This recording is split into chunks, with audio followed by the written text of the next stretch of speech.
The Mysterious Key. Chapter 3. The River Tree. Ollie walks to the river.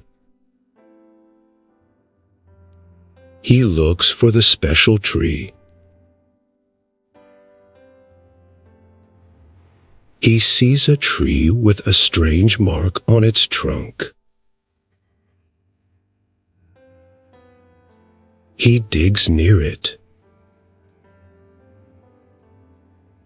He finds a wooden box.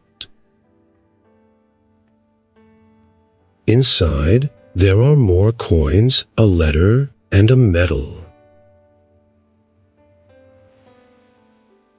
The letter says, "This medal is for my family."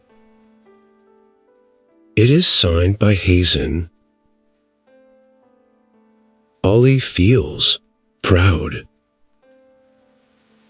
He puts the items in his bag.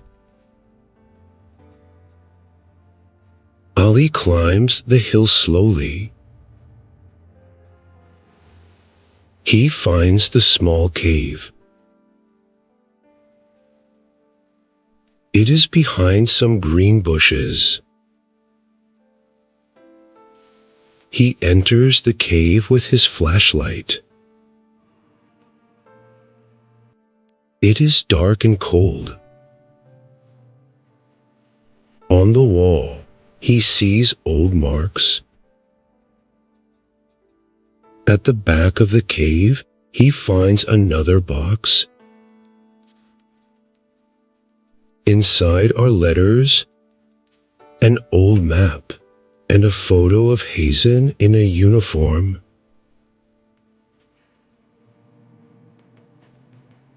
Words: trunk, metal, proud, wooden, item, cave, flashlight, mark, uniform, cold.